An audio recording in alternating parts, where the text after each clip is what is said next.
My name is Joe Bartolomeo, and it's my privilege to serve as Associate Dean of the College of Humanities and Fine Arts. On behalf of Dean Julie Hayes, who's traveling today, I'm very pleased to welcome you to this symposium on critical feminist thought and the African diaspora, which also marks the 40th anniversary of the Department of Women, Gender, and Sexuality Studies. Founded as a program in 1974, Women's Studies graduated its first majors the following year.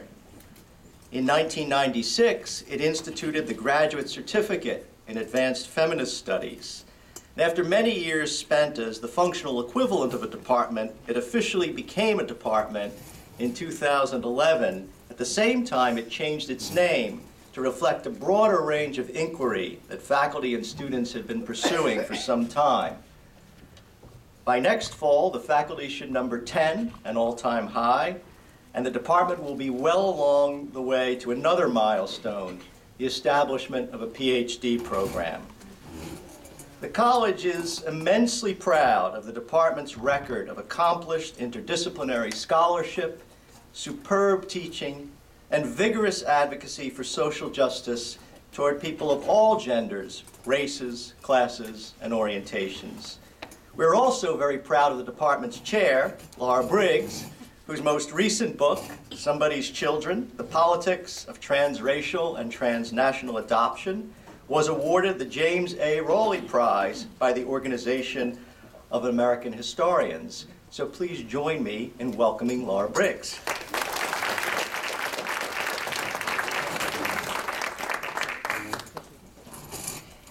Thank you, Joe. We're very lucky to have him in the Dean's office.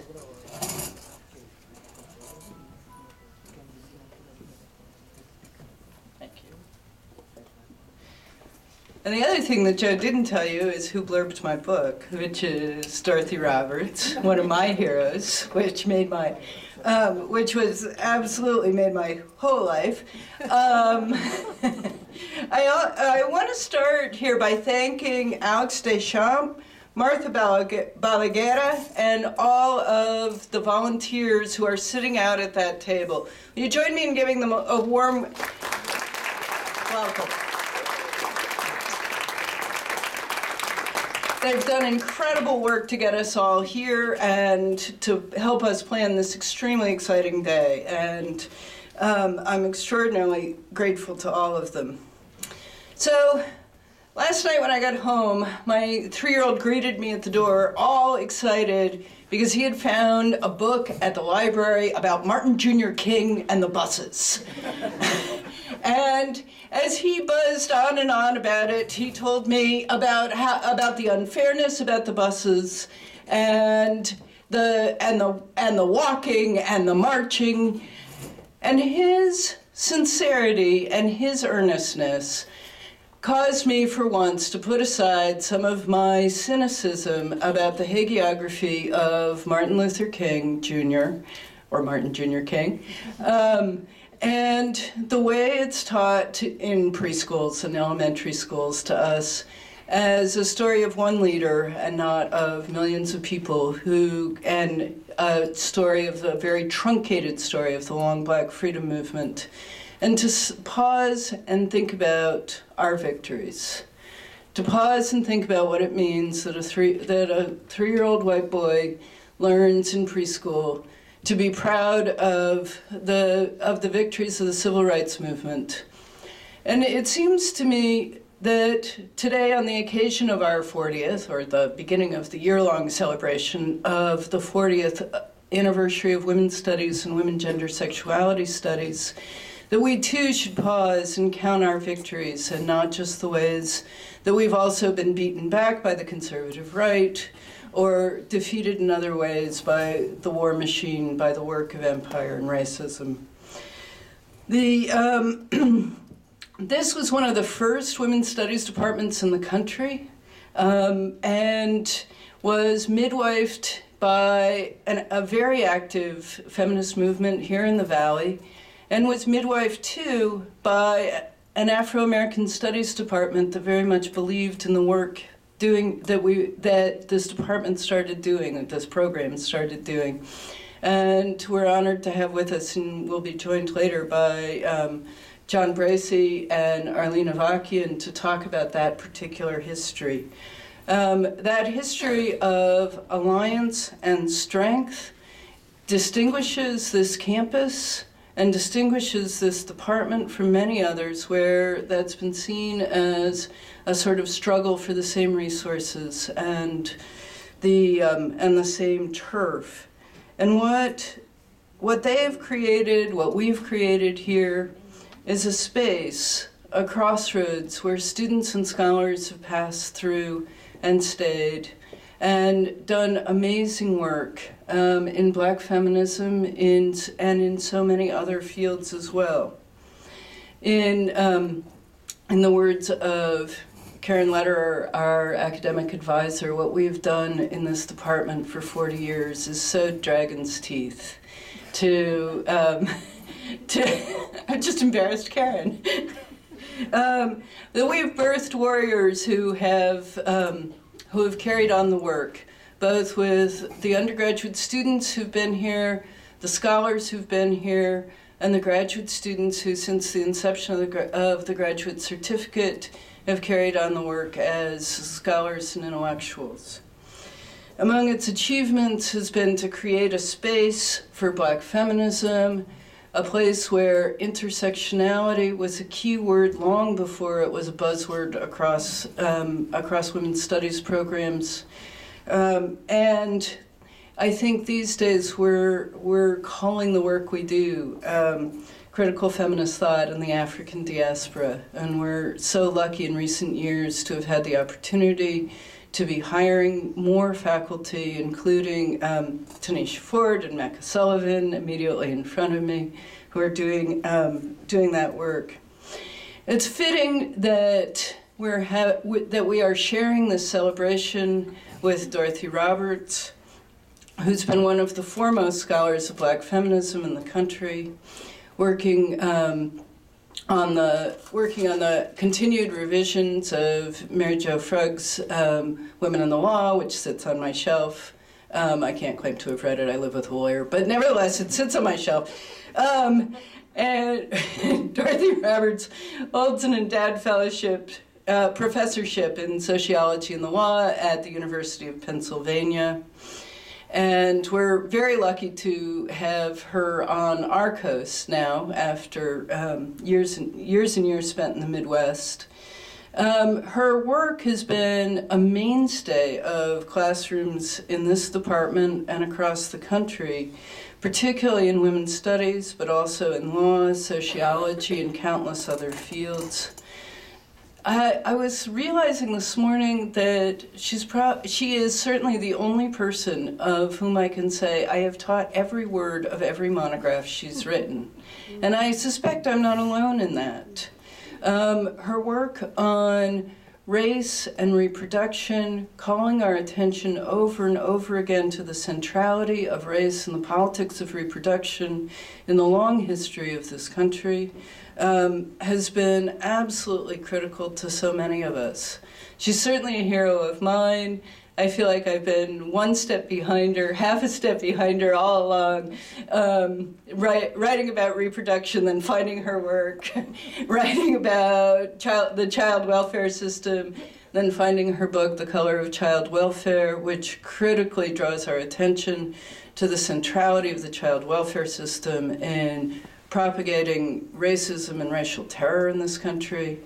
And her most recent book, Fatal Invention, which I always want to call Fatal Advice. Fatal Invention, I'm teaching it for the second time, you'd think I could get this, which has, again, called our attention to the importance of genetics and genomics in reinventing biological race as a category of health and as a fundamental category of being, and asking us to think about what role the reification of race in those terms has played in mass incarceration in this country, and the fact that the number of people incarcerated in this country has quadrupled between 2010 and 2008. And we are incredibly indebted to her for that work and for the opportunity to teach work that's incredibly accessible, that does both very powerful academic work, intellectual work, and does a tremendous job in passing the word to person after person about how important these issues are. It's a great pleasure to teach her work, and it gives me great pleasure now to introduce her. She's going to speak to us about the place of Black feminism, and join me in welcoming Dorothy Roberts.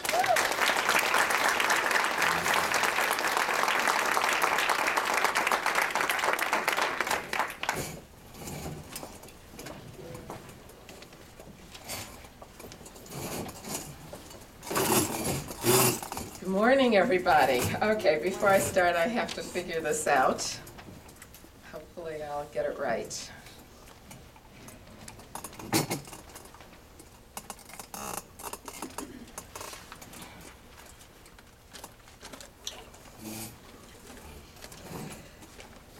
So I cannot tell you how excited and honored I am to be here today. I just think this is the coolest subject for a conference. Critical feminist thought and the African diaspora, and especially celebrating this momentous anniversary, 40 years of the women, let me get it right, Women, Gender, Sexuality Studies, now department, co-sponsored with the African American Studies Department. So thank you so much, Laura, for that wonderful introduction and also for inviting me, and to all the people back there who helped. Were texting even up to the last minute with my delays last night, and the joint support of both departments. I'm very, very honored to be here. I also found this an especially challenging, daunting task, maybe partly because I knew that there would be so many brilliant people in the audience, as Laura has already pointed out, including Laura. And you know, when I told people about this, they said to me, well, critical feminist thought, African diaspora, that should be a breeze for you. That's, you know, that sounds like Dorothy Roberts, you know, just talk about what you do. But I found it very challenging, but an exciting and pleasant challenge to concentrate my thoughts on what the intersection of feminist thinking and Black studies means. So the first challenge was the title, which conference organizers have this very annoying habit of asking you what your title is like 2 months before you even start thinking about what in the world you're going to say. And Laura said, well, we need a title. So I looked back at her email inviting me to see, you know, what is this all about? And in her email she wrote, and I'm quoting you, I hope that's okay. One of the things that our two departments are justly proud of is a long history of collaboration that has resulted in a place where a lot of Black feminist scholars have been able to do their work. WGSS at UMass Amherst to some extent owes its existence as a place with lines and space to the work of Afro-American studies.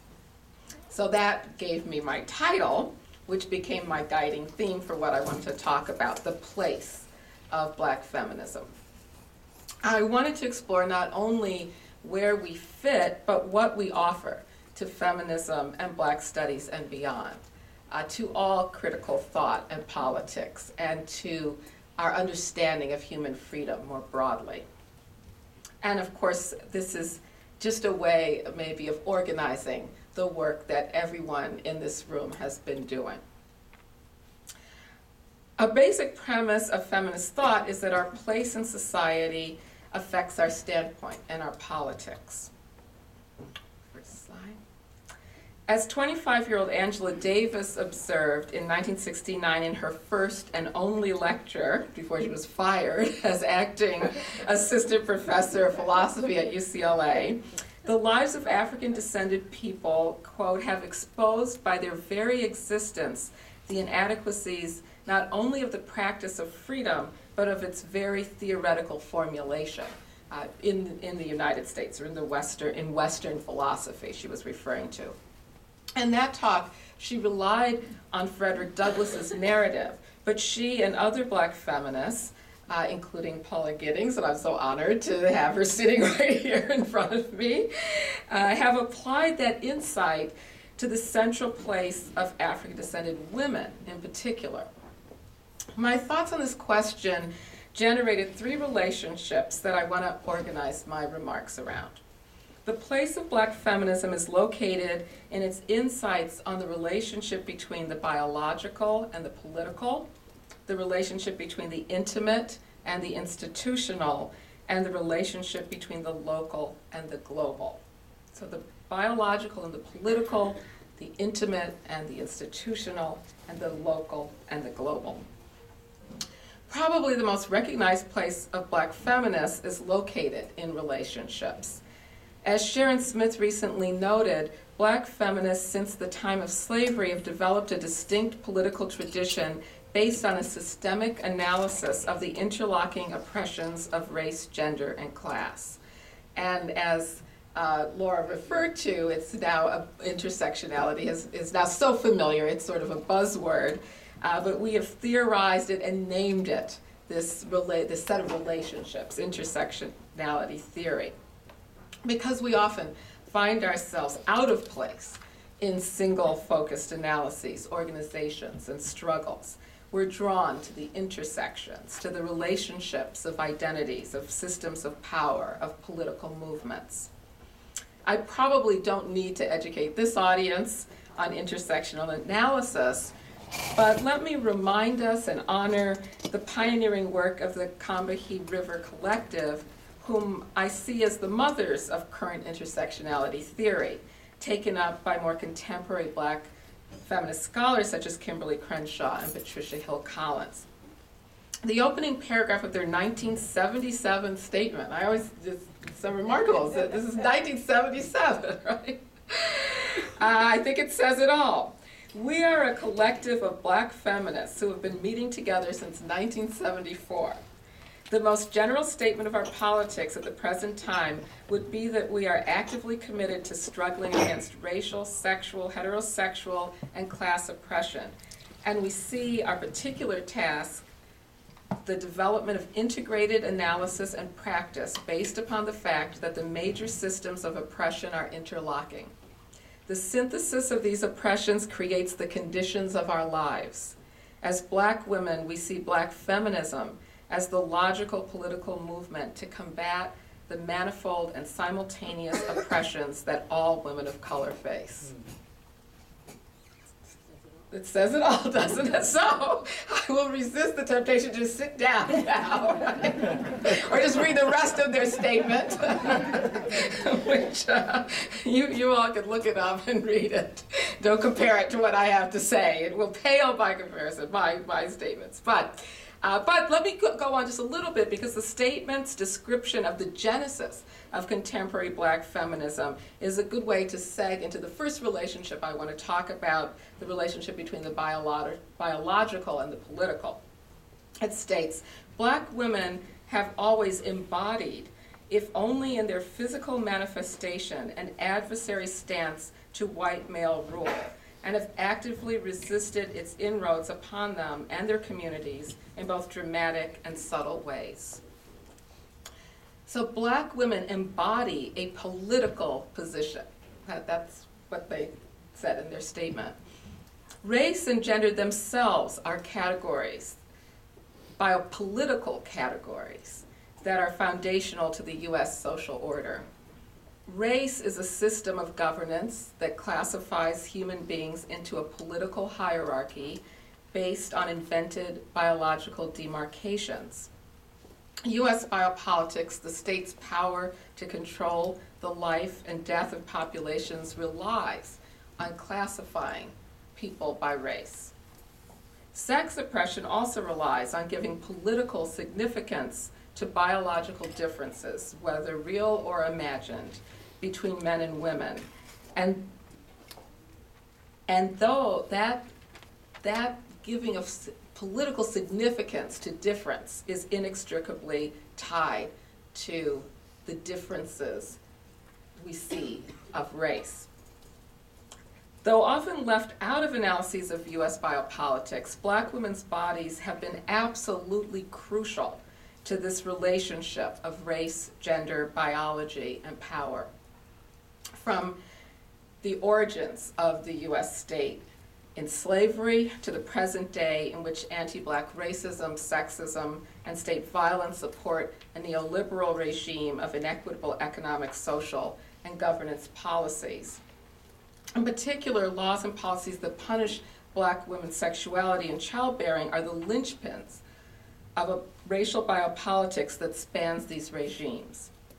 Dehumanizing and punishing Black women's bodies is the glue that sticks together racist and sexist ideologies, institutions, and systems. Under the regime of chattel slavery, Black women's bodies served a critical biopolitical function. Black women were commercially valuable to their masters not only for their labor, but also for their ability to produce more slaves. Black women were property who not only worked for their masters, but gave birth to the master's property. Whites then could maintain their domination and increase their wealth by devising a legal and political apparatus that gave them control, gave them control over Black women's sexuality and childbearing. As Dutch scholar Egbert Martina writes in discussing Saidiya Hartman's work, the system of white supremacist capitalist patriarchy was built on the Black female body, which made the subjugation and exploitation of the Black female slave materially and symbolically necessary to its expansion. The English laws of inheritance and kinship were radically altered to support this biopolitical function of Black women's bodies.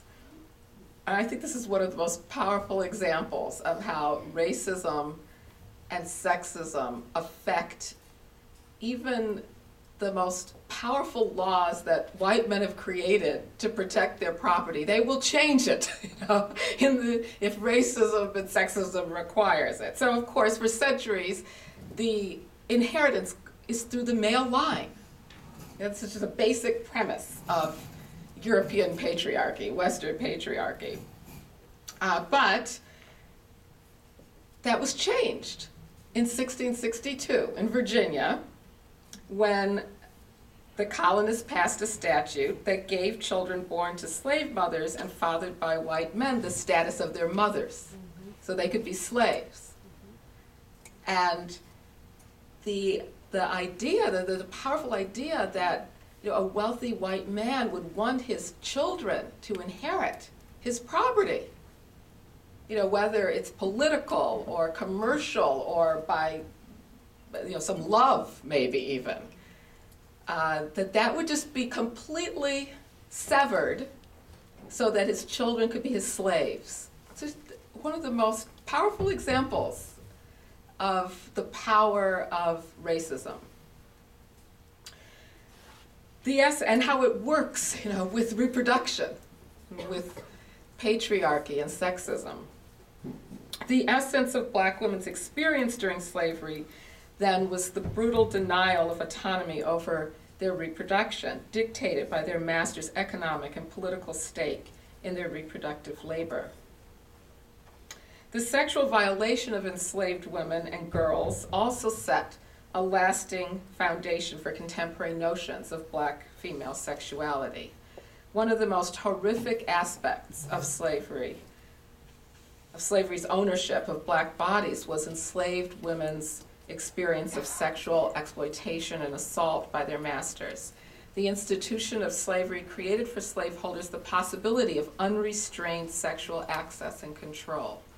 This encompassed both slave masters' sexual aggression at will against their female slaves and their requirement that enslaved girls have early sexual experiences with them and with enslaved men.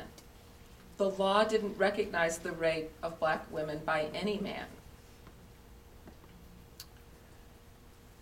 We are all too familiar with the repertoire of ugly images created to legitimize these violations, images that paint black women as procreating recklessly and passing down a depraved lifestyle to their offspring. The sexually licentious Jezebel, this is a image created by, among many, created by the artist Carol Walker, who continues to produce provocative and controversial images of sexual violation and other types of violence during the slavery era. The sexually licentious Jezebel, whose depravity excused white men's sexual exploitation and assaults. The 1960s black matriarch, whose sexual aggression emasculated black men, creating the female-headed household that Daniel Patrick Moynihan and others blamed for the demise of the black family. In the 1990s, the pregnant crack addict was added to this imagery of depraved black maternity. These black women were falsely accused by the media as routinely having sex for drugs, which deprived them of any maternal instinct. That's what the scientists said, that there's something called maternal instinct somewhere in women, and crack, only crack, cocaine, that's the only drug that had the power to deprive women of it. They were supposed to give birth then to so-called crack babies, who were also extreme monsters, like no other babies exposed to drugs prenatally. They lacked any social conscience, and they were destined to a life of welfare dependency and crime. Over the last several years, an anti-abortion billboard campaign within black neighborhoods in cities like New York and Chicago and Los Angeles painted a similar portrait of irresponsible black motherhood. And I think the caption, "The most dangerous place for an African American is in the womb," captures centuries of the message about dangerous black women's procreation. These stereotypes of sexual and reproductive irresponsibility, combined with population control ideology, which Laura and we were talking about this morning, continues to guide reproductive health policy globally, all support a biopolitics that blames black women's bodies for the consequences of political inequality. Reproductive regulation is a uniquely powerful strategy of intertwined race, gender, and class oppression in the context of neoliberalism. One of the chief problems upon which the state is fixated, continues to be fixated to this day, and deploys as a justification for the most brutal types of interventions, is the perceived hyperfertility of black women. The icons of black female sexual and reproductive irresponsibility support a complex and integrated apparatus of welfare restructuring, foster care, and law enforcement policies that punish poor black women's sexual and childbearing decisions. Thousands of black women across the country were sterilized without their consent in the 1960s and 70s, and this violence against black women's bodies continues. Just in July, an investigative report published by Corey Johnson, which was based on work by Justice Now, revealed a program of unapproved sterilizations on incarcerated women in California state prisons. And the doctor in charge of it just boldly tells Corey Johnson that this is saving California hundreds of thousands of dollars in the money that would be wasted on unwanted children that these women would procreate if they weren't sterilized. Black women routinely experience state violence in the form of prosecutions that have literally dragged women from the maternity ward, still bleeding from delivery, handcuffed and shackled, women shackled to beds in prisons as they give birth, women implanted with Norplant and can't get it out. So tortured, that they've dug it out themselves with pencils and razor blades, women strapped to restraining chairs in police departments. So you may have seen the video with a black woman herself, probably the victim of rape. She woke up drugged in a hotel room, and they strap her down in the police station. I understand because they were afraid she might use her hair, they said, to hurt herself, and just strap her down and hack her hair off. Women, black women, the fastest growing segment of the prison population, virtually all themselves survivors of some kind of physical abuse and with substance abuse problems that need health care, and protection, assistance, not being locked up in prison. Even in the age of high-tech reproduction and genetic testing, black women's bodies are vulnerable to demands that women guarantee the genetic fitness of their children and produce eggs for research. There's a significant difference between the Madonna-whore dichotomy that helps to police white women's sexual behavior and this kind of policing of black women's sexuality and childbearing. Black sexuality is defined as inherently and essentially immoral. The black female body represents innate promiscuity. When black women, from the artist Carol Walker, whose work I just referred to the pop star Beyonce, negotiate this terrain, it's always controversial, always controversial. This experience of our bodies being the problem that needs to be fixed through violent means makes black women, I think, acutely aware of the dangers of biological explanations of social inequality. I think if I were to say a theme that cuts across all my work, the main theme is the danger of biological explanations for political and social inequality. It is such a powerful way to divert attention, to obscure, to hide stark inequities and suffering. So people can see it right before their eyes, and yet they don't see it. All this brutality doesn't look like violence at all because there's a biological explanation for it. And black women's bodies have been the target, the scapegoat, the target and the scapegoat for all sorts of horrendous social inequities that can be blamed, that they can be blamed for, their bodies can be blamed for. It does so much work in this country and around the world. But I think it's important that black feminists, I think that's why black feminists often are the ones to call out the way in which biological explanations are bogus, and to shine a light on the reality of the suffering that comes from inequities of power.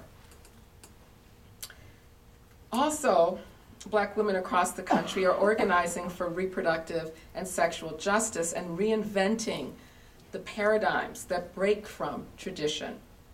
Black feminists have been at the forefront of transforming thinking about reproductive freedom from a framework of choice that offers only very limited protection and only protection from state interference. It doesn't demand anything from the state,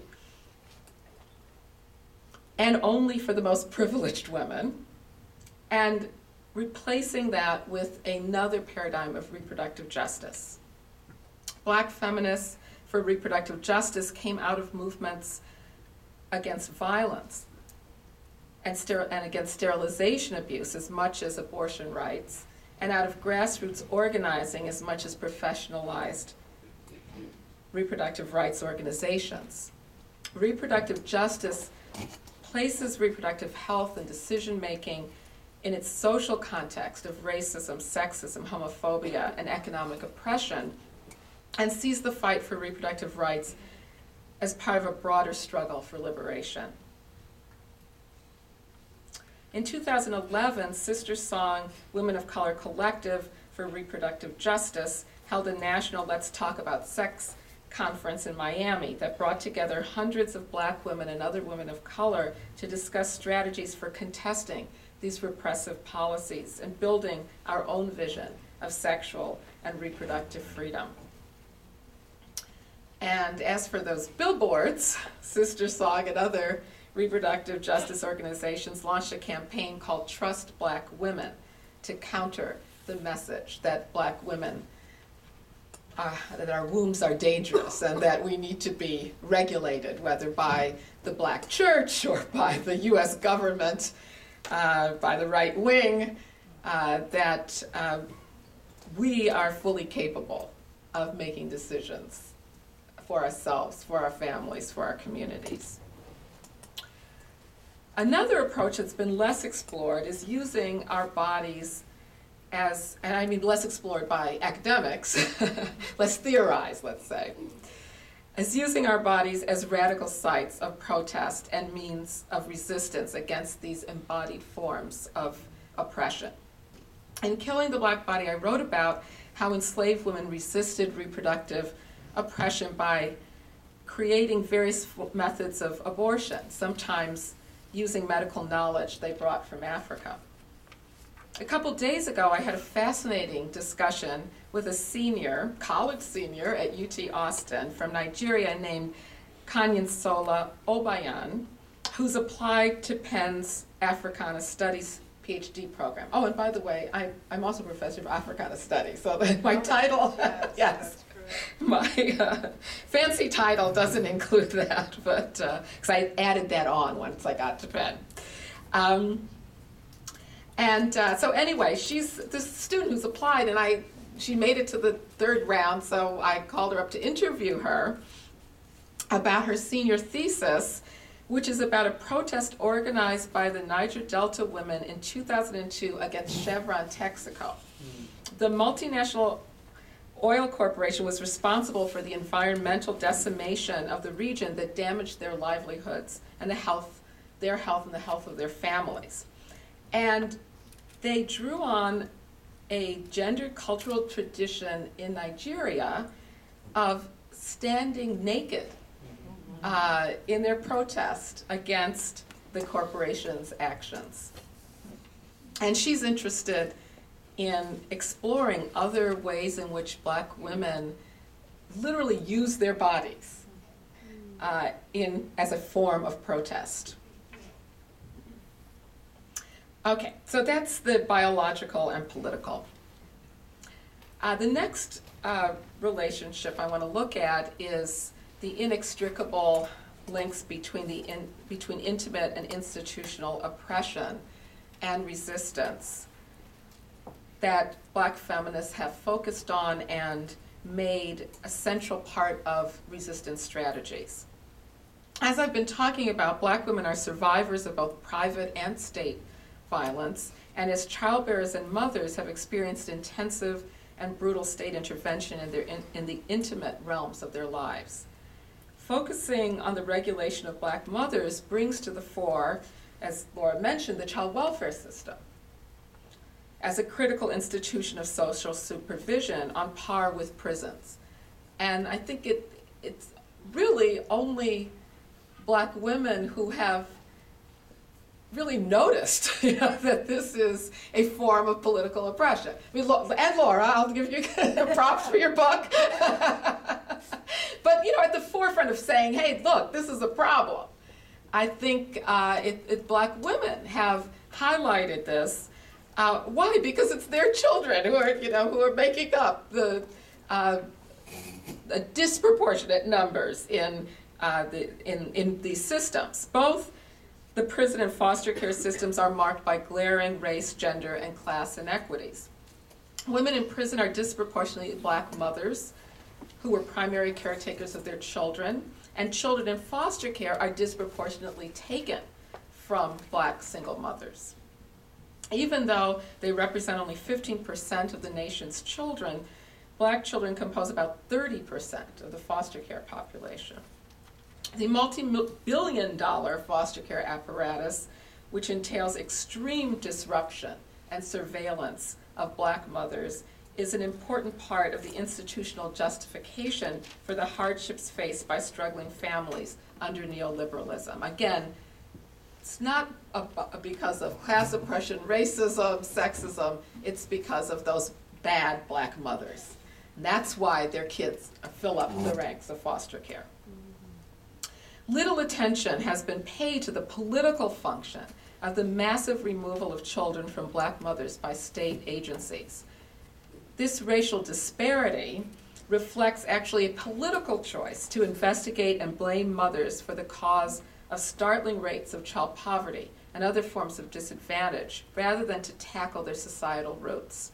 Since the 1970s, this is exactly on par with the skyrocketing prison population. As the child welfare system began to serve fewer white children and more Black children, state and federal governments spend more money on out-of-home care and less on in-home services that keep families together.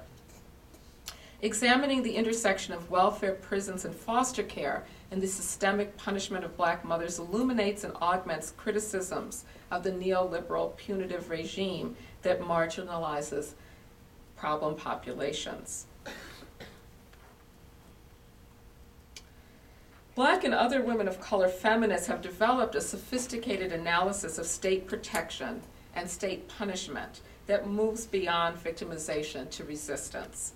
Their radical approach to domestic abuse starts from the premise that policies to protect Black women and children must address intimate and institutional violence simultaneously. And therefore, we can't rely on state systems such as police, prisons, and foster care, which themselves unjustly target Black communities for violence. Black feminists situate private violence within a broader context of inequitable social structures, including male domination, but also barriers created by poverty, racism, and government policies that trap many women in violent homes. They've tied domestic violence to a continuum of state and social and state violence that, in the words again of Angela Davis, extends from the sweatshops through the prisons to shelters and into bedrooms at home. These scholars and activists have cautioned against participating in a criminal justice regime that incarcerates astronomical numbers of Black men and women and children, causing devastating consequences to their families and communities. Moreover, as Beth Ritchie and Andrea Ritchie have so vividly shown, Black women are at heightened risk of being victimized themselves by police brutality, including when they seek protection against violence in their homes. So very often, the Black woman who calls the police is herself going to get arrested. And there's always a fear that her partner is going to be brutalized or killed, which was not why she called the police, not to execute anybody, just to stop the violence, or that she herself may be brutalized or even killed, which has happened. There are cases of that as well. At the same time, state and federal governments have refused to allocate similar resources to programs and services that would make women less vulnerable to violence. In fact, tough on crime post-conviction penalties, such as federal lifetime bans on receiving public assistance, post-secondary financial aid, and public housing intensify the vulnerability of formerly incarcerated women. So state policies make women vulnerable to violence. And so Black and other women of color feminists say, how can we rely on this apparatus of state violence to protect us? Their analysis points to cross-movement strategies that could contest multiple forms of systemic injustice simultaneously and can develop collective efforts within communities to address private violence, efforts that rely on strength and accountability of community members rather than on violent state intervention. All right, now I'll move to my final relationship between the local and the global. Black feminists have a specific place at the intersection of the local and global, recognizing their struggles at home are related to the struggles of Black women around the world. Now, I've worked less on this dimension than on the other two dimensions I've talked about, but here are some of the questions that are motivating me. Black feminists have challenged white feminist essentialist notions of women or woman that posit a universal woman that turns out to be a white woman, and also have challenged essentialist notions of blackness that turn out to be a Black man. How can we take those insights to theorize and put in practice the relationship among women in the African diaspora in a way that isn't essentializing? Also, African diasporic studies, by definition, examines the relationship among people of African descent around the world. The relationship to anti-Black racism around the world, and their relationship to common forms of resistance. And not just forms of resistance, but building coalitions of resistance against anti-Black racism globally. But what particular intervention does a feminist analysis make to that African diasporic effort? Black feminists in the United States have recognized their common interests with Black women globally in fighting interlocking systems of race, class, and gender oppression. In writing about the reproductive justice movement, Loretta Ross marks the 1985 World Conference for Women in Nairobi as a watershed event. Over 1,000 African American women were among the 20,000 women attending from around the world. This was the largest number of women ever to come together at a global women's rights conference, and certainly the largest number of Black women ever to attend an international conference. Strategies challenging population control policies by U.S. agencies abroad coincided with Black feminists' growing influence on the U.S. reproductive rights movement. At one of the Nairobi workshops, Melanie Turvalon stated, "As Black women and women of color from the U.S., we have learned that we share many of the same conditions as our sisters around the world: high infant mortality rates, forced sterilization, poor quality or non-existent prenatal care, inadequate sex education, high under and unemployment, and the attendant disproportionate poverty for our families and children." In fact, when you look at the rates of maternal death, infant mortality, poverty, child poverty, all these types of inequities that Melanie Turvalon was pointing to among Black women in the United States, it looks much more like the similar rates among Black women in other parts of the world. So we can see those ties between local oppressions and global oppressions.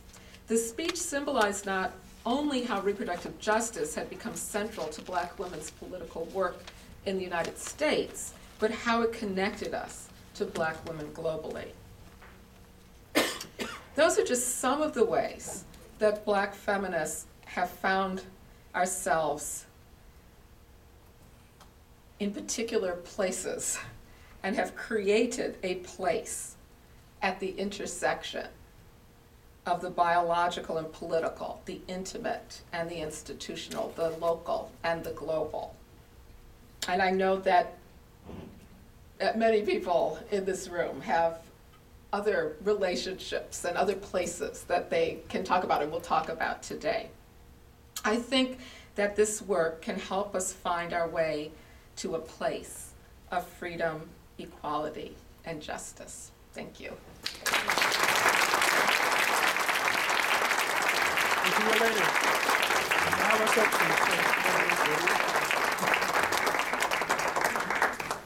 I was assuming I should leave time for a little Yes. discussion. I'm Would you happy like to. take questions? Sure. That'd be Or great. hear comments or other ideas. Yeah, I see a hand in the back. Dan Gordon in the History Department this summer about biological determinism. Yes. I feel like it's growing in the academic disciplines. Just to give one example, psychology, probably the most popular major in America today, and it's shifted over to being a science, specifically neuroscience. Yes. This morning I was reading an article that was published in one of the highest impact neuroscience journals that said that our ability to recognize other people's faces is hardwired so that we recognize more easily the faces of people of the same race. Yes. And I was thinking, well, what's the concept of race, for purposes of this article? So I thought one of the great things about women, gender, and sexuality studies and programs like that is all interdisciplinary, but I think we could go further and say they're really there to question the terms used in other disciplines, which tend to be very reductionist. Yes. I'm even speaking, as someone who favors traditional liberal education. It's about freedom. Yes. And that's another way of thinking about WGS. But I'm wondering if you could speak about the disciplines in biological terms. This is the center of my most current project. So that my book, Fatal Intervention, How Science, Politics, and Big Business Recreate Race in the 21st Century, is exactly about the resurgence of biological concepts of race in current. I focus mostly on genetic and genomic research, but we could also say neuroscience with research being published, again, as you said, in high-impact, prestigious journals, claiming that, once again, social inequalities are actually produced by innate biological traits. That's basically the common theme, whether it's brain, that you can see it in brain scans, you can see it in genetic clustering created by computers using big DNA databases, whether you can see it in studies that control for a few social determinants and then leap to the conclusion that, oh, well, high rates of black infant mortality must be caused by genes in the black race. I mean, I could, that book I have lots of examples in that book, which was published 2 years ago. Since then, we were just talking about this morning. I mean, one thing one indicator of this is if you go to Amazon.com, and I am not promoting these books, but if you go to Amazon.com, you can buy together, because people who search for one search for the others, a forthcoming book by Nicholas Wade on race, genetics, and the human story, where he claims that races are natural divisions of human beings that evolved into these distinct populations, and that the Human Genome Project proves it. And then you can buy another book by another man who claims that last names show that social mobility is caused by, is determined by genes. And then you can go to Amy Chu and Jed Rubenfeld's book, Get It All Together, that it's cultural traits, that seem to be innate in certain groups, that explain why some ethnic groups have succeeded in the US and others haven't. And of course, in all of those, black people, are at the bottom, whichever particular explanation just happens. That the hierarchy mirrors Linnaeus's hierarchy from the late 1600s or whatever, 1700s, whichever century he was in. And so, yes, there is a huge resurgence of this, and as you're pointing out, it's now crept from the biological sciences into the social sciences. So the same thing going on in sociology, anthropology, political science, psychology, political science, across the disciplines.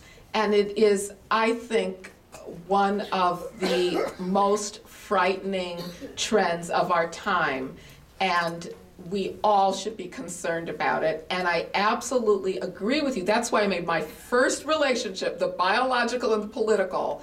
I think that the intersection of critical feminism and black studies is the interdisciplinary place that criticizes this. I think that's feminists and critical race scholars have a tradition of criticizing reductionist explanations for social inequality.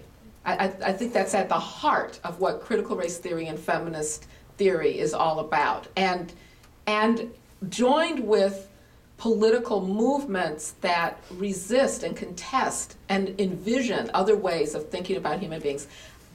I don't mean to go on and on, but I'm really so passionate. I think this is such an important point, that we are at a point now where it's very frightening, but I also think we're at a point where maybe we can finally topple this archaic thinking that has dominated Western philosophy and ideology and science for centuries, that says that human beings are naturally divided into these categories, and that explains why some are suffering and some are benefiting.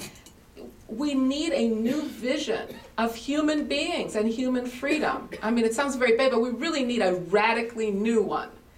And I think that the very subject of this conference, critical feminist thought and the African diaspora, I think we are the ones that can be at the forefront of this vision.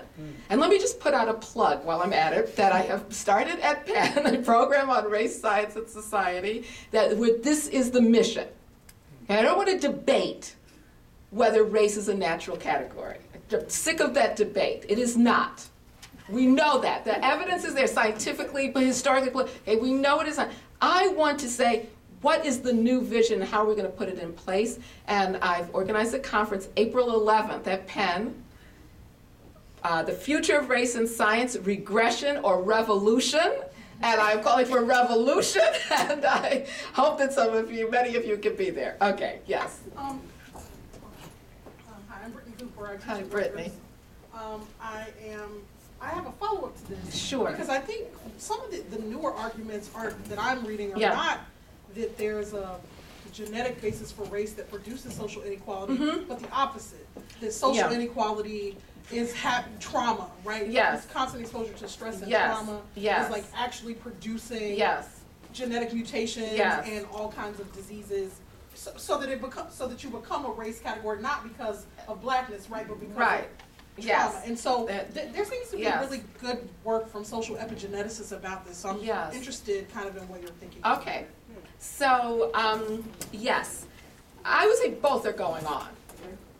And in fact, the biological essentialist argument, I think, is getting more attention. But at the same time, there's research going on that looks at how race is embodied. The biological pathways through which racism, some call it racism, some don't go so far as to call it racism. They might call it, racial inequality or discrimination, leads to effects on the body. Right. Now, one of it is epigenetics, which is actually not that genes change, but that the expression of genes change. So the environment of, your grandmother could have caused a change in the expression of your mother's genes, and then that has an impact on your genes, the expression of your genes. Right. Another body of research looks at the way in which experiencing the stress of racism, discrimination, affects the immune system. And that makes the body more, messes up with your whole metabolic system. And that may be an explanation. It's certainly a more plausible explanation for why there are higher rates of preterm births among blacks, higher rates of hypertension, higher rates of severe asthma, all these things that there are researchers looking for a genetic explanation.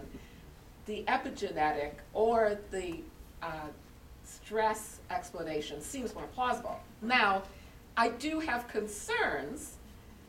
There's a similar thing going on in neuroscience, that children experiencing poverty and discrimination, it affects their brain development. And that has long-lasting effects on people and may explain why black children don't do as well in school, for example. Okay, so these explanations, I think, are more plausible, and they take account of social inequities and oppression more than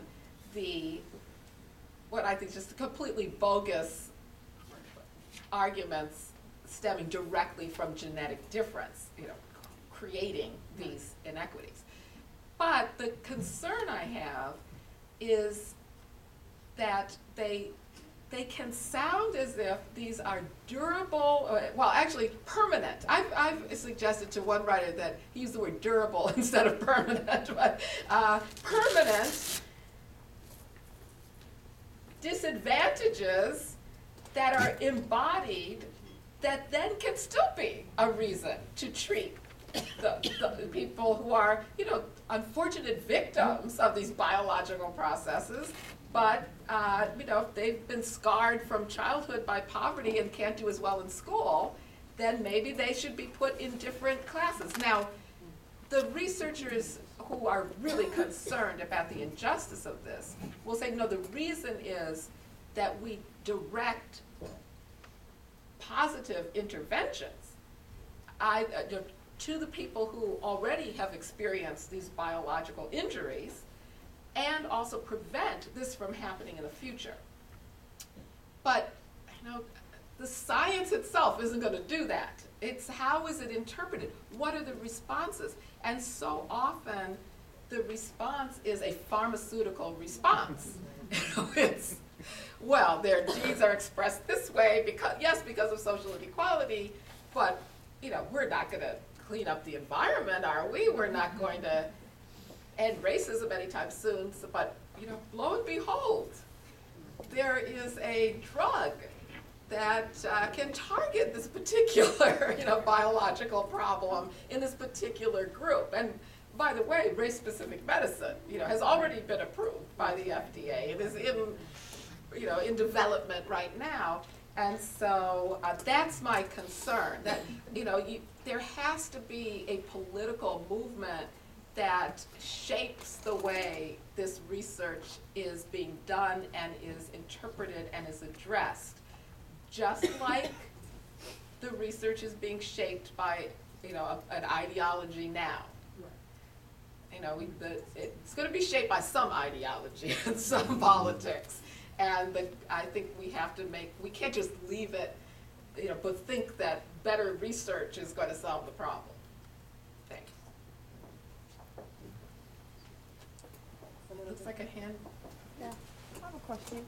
Oh, okay. Yes, I wanted to know, I think I'm close enough. So, how do we interrogate other arguments that depict African American women or Black women as being defective, especially when it comes to other health disparities? I'm thinking in mind like obesity, right? Mm-hmm. And even though there have been studies that have made the genetic arguments, have made biological arguments, but then when you have African American women suffering like the highest numbers, the highest demographic, right? They get into these cultural defectiveness arguments, right? Yes.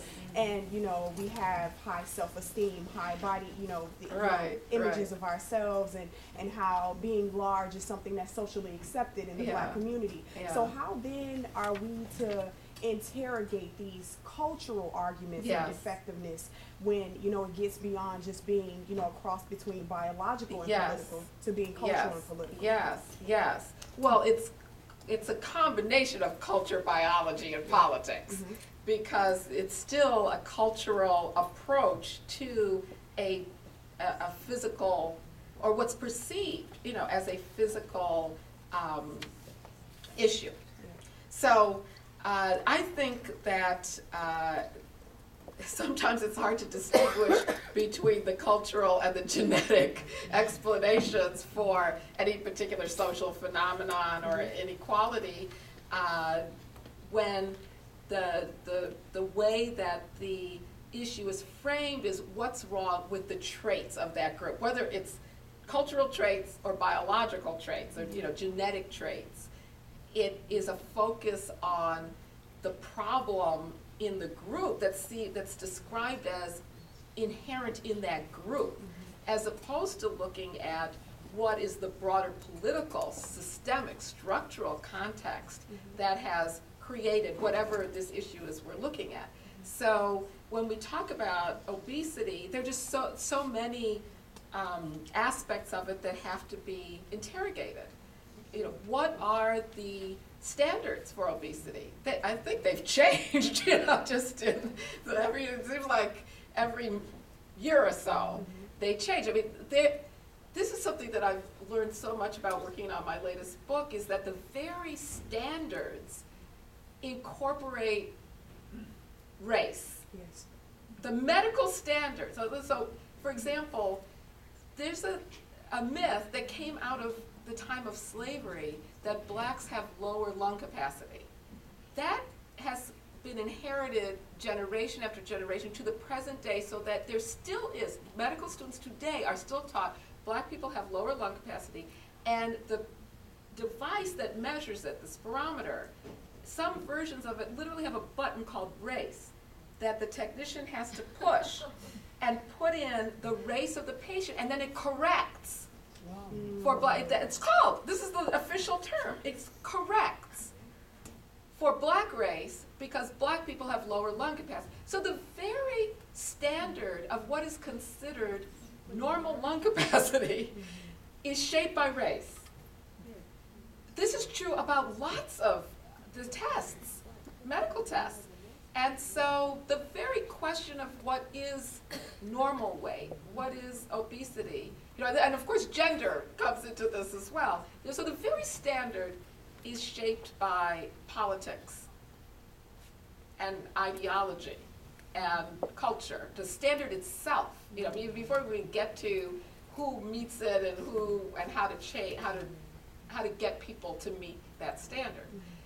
And then if you then say, okay, let's say we agree on what's a healthy standard, then why some people don't meet that is also, that explanation depends on your approach and whether you're going to look at inside the body, some trait inside the body, some trait in the culture, or are you going to look at the political systems that people live in and that affect people's daily lives?